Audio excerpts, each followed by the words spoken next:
Alô, pessoal, estou trazendo mais uma vez uma questão comentada do Enem. Enem 2018, que foi a última edição, hoje, durante o dia que eu estou gravando essa questão. Não sei quando você vai assistir. Mas aí, se você não vai fazer Enem, se o seu foco é estudo para concurso, não tem problema. A base do Enem é a interpretação de texto. E ao final, eu vou trazer sempre um aspecto de construção textual que auxilia a gregos e troianos, a quem faz Enem e a quem faz concurso. Vamos lá na tela. Não há dúvidas de que nos últimos tempos, em função da velocidade, do volume e da variedade da geração de informações, questões referentes à disseminação, ao armazenamento e ao acesso de dados têm se tornado complexas, de modo a desafiar homens e máquinas. Por meio de sistemas financeiros, de transporte, de segurança e de comunicação interpessoal, representados pelos mais variados dispositivos, de cartões de créditos, a trens, aviões, passaportes e telefones celulares, circulam fluxos informacionais que carregam o DNA da vida cotidiana do indivíduo contemporâneo. Para além do referido cenário informacional contemporâneo, percebe-se nos contextos governamentais um esforço gerado por leis e decretos, ou mesmo por pressões democráticas em disseminar informações de interesse público. No Brasil, está em vigor desde maio de 2012 a Lei de Acesso à Informação número 12.527. Em linhas gerais, a legislação regulamenta o direito à informação, já garantido na Constituição Federal, obrigando órgãos públicos a divulgarem seus dados. Bom, o texto tirado de uma publicação Minas Faz Ciência de 2014 para uma prova que foi do Enem de 2018, né? Bom, aí a pergunta foi, vamos lá, as tecnologias de informação e comunicação propiciam à sociedade contemporânea o acesso a grande quantidade de dados públicos e privados. De acordo com o texto, essa nova realidade promove o quê?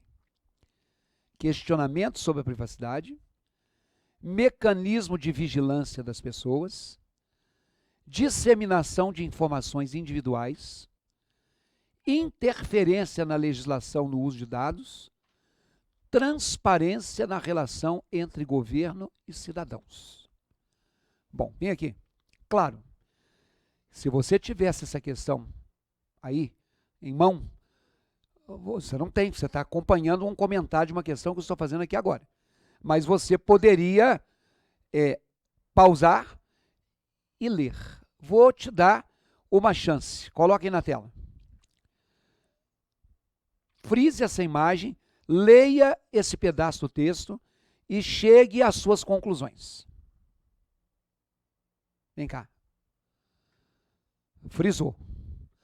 Agora, segunda parte do texto. Vai lá, põe na tela, congele a sua imagem, leia e entenda o que o texto quis dizer. Muito bem. Agora sim, pegue as alternativas. Coloque aí na tela, congele e dentro da reflexão que você fez, veja se você é capaz de acertar. Está aí o tipo de prova do Enem. Você passa a sua vida inteira estudando uma série de conteúdos gramaticais para depois tudo morrer em questões de texto. Vamos dizer a verdade? É muito importante. E você que faz concurso também.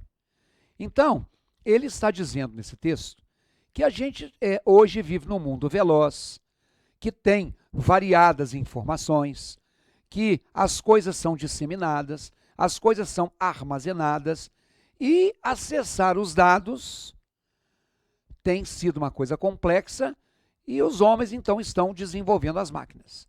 Esse texto é um texto informativo, que está retratando um aspecto conjuntural, ou seja, ele é um texto dissertativo. Aí ele fala que no mecanismo dos sistemas financeiros, de transporte, de segurança, de comunicação, Isso envolve tudo: cartão de crédito, avião, celular. Tem um monte de informação sua circulando, que ele chama no texto de DNA da vida cotidiana. Todos nós utilizamos tecnologia, todos nós. Você agora está utilizando uma tecnologia. A sua máquina tem um IP. Eu tenho como saber quem foi que acessou e onde acessou. Aí está se colocando no texto também que disseminar informações pode algumas vezes ser coisa de interesse público. E aí ele cita no texto, olha na tela, uma lei chamada Lei 12.257 de 2012, que fala que a legislação está regulamentando o direito à informação e obriga os órgãos públicos a divulgarem, vem aqui, os seus dados. E aí tem um pronome possessivo. A lei obriga os órgãos públicos a divulgarem os seus dados. Seus de quem? Não é o do leitor. É os dados deles. Porque eu não tenho que dar satisfação da minha vida pessoal aos órgãos públicos. A menos quando eu declaro imposto de renda, por exemplo. Mas o órgão público, se ele é público, se ele serve ao povo, eu, povo, você, povo, temos o direito de saber pela Constituição. Então, na tela, se tem uma lei que fala positivamente sobre a divulgação, ela não está questionando a privacidade. Por isso que não é a letra A. Né? Tanto ele não está falando sobre a privacidade que ele não está se importando com isso. Tem que divulgar. Segundo, não é a letra B. Por quê? Olha na tela. Isso não é para vigiar pessoas. Eu te falei que os dados, vem aqui, não são os dados do indivíduo. Então, essa lei não é para vigiar pessoa. Por extensão, olha a letra C, também não é. Não é um mecanismo para dar informação sobre a sua vida individual. Sobraram duas: interferência da legislação no uso de dados e transparência nas relações entre governo e cidadão. Aqui, se a lei obriga o governo a divulgar o que está fazendo e a divulgar os dados, é para o governo não colocar as coisas por debaixo dos panos. Então, na tese, essa lei, ao obrigar o governo a prestar conta, ela está pensando em quê? Na tela, acertou quem marcou a letra E. A transparência em relação entre governo e cidadãos. Observem que a letra B fala de pessoas, a letra C fala de indivíduos, então está centralizado no eu. E a letra E fala de cidadãos, que são as pessoas, e governo. Vem aqui. Se o texto falou de ambos, guarde isso para o seu Enem.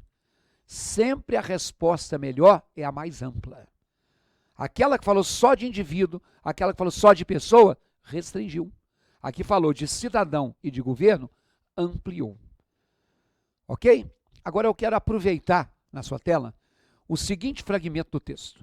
O cara escreveu assim: não há dúvidas de que nos últimos tempos, em função da velocidade, do volume e da variedade da geração de informações, eu destaquei 3 preposições: da velocidade, do volume e da variedade. Vem aqui. Vamos falar de coesão. Quando a gente fala de coesão, a gente fala da estrutura textual. E um dos defeitos de coesão é exatamente repetir.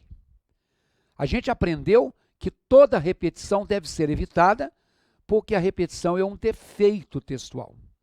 Só que aí está certo e é obrigatória essa repetição. Isso é um mecanismo chamado de paralelismo sintático. Eu quero que você perceba, olha lá no texto, que tem assim, da velocidade, vírgula, do volume e da variedade. Está vendo que eu grifei o E?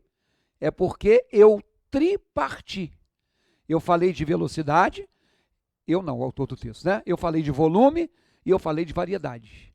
E aí, quando existe alguma coisa que acontece em função, tudo isso acontece em função de.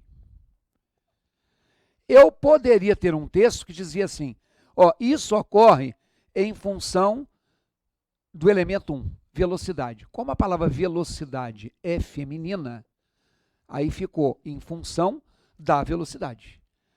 Tudo isso acontece em função da velocidade, ponto. Esse termo aqui, ó, complementa a expressão em função de. Então, se eu tripartir, e o segundo é volume, que é o volume, é por isso que ficou em função do volume. E se o terceiro é variedade, que é feminino, a variedade, então, em função da variedade. Se eu tripartir, ou se eu bipartir, em 2 complementos ou em 3 complementos, cada complemento preposicionado vai ter que repetir a preposição. Essa repetição é o certo. Na tela. No mesmo texto, o cara escreveu isso aqui, ó. Questões referentes à disseminação, ao armazenamento e ao acesso de dados. Aí, ó. 3 preposições destacadas. O acraseado, que é a soma do artigo a com a preposição a, o ao e o ao. Porque eu estou falando de 3 coisas, disseminação, armazenamento e acesso. Vem aqui. Isso tem a ver com a regência. Se existe questão referente, existe questão referente a. Referente a isso, referente a aquilo, referente a aquilo outro. A repetição é obrigatória, paralelismo sintático. O autor desse texto, ó, brilhou. Na tela. Outro fragmento do texto diz assim: por meio de sistemas financeiros, de transporte, de segurança e de comunicação interpessoal. 4 vezes o de. Professor, isso não é demais, não? Não, não é demais. Eu quadriparti. Se uma coisa acontece, ela acontece por meio de sistemas, de transporte, de segurança e de comunicação artificial. Então, na hora de você escrever, fique de olho nessas estruturas aí, ó. Por quê? Congela aí para mim a imagem, que tem muita gente que fala comigo, professor, eu às vezes fotografo a tela. Ou então você escreve, você dá uma afastadinha, porque às vezes copia o que você está escrevendo. É isso. Isso é que se chama paralelismo. Bom, você que está fazendo Enem, ou você que está fazendo concurso, preparação, tem um assunto comum, até gramatical, mas meio textual, que cai em toda a prova de concurso e em toda a prova do Enem. Eu estou falando das relações de sentido do período composto. Sentido de adição, de finalidade, de consequência. Você já estudou isso várias vezes. Quer dar uma aprimorada, quer dar uma treinada? Olha lá. Se você entrar no meu site www.ricardoerce.com.br, você tem lá o curso Exercitando o Português. Ele é um curso que foi gravado agora no ano de 2019, está sendo gravado ainda. Hoje eu estou falando do final do mês de julho já, meados do mês de julho de 2019, e um dos temas que já estão disponíveis, período composto. Para você rever essa teoria, eu peguei aí 15 questões de bancas variadas e pela resolução dessas 15 questões, eu vou listar e construir toda a teoria de período composto. Então vai lá, www.ricardoerce.com.br.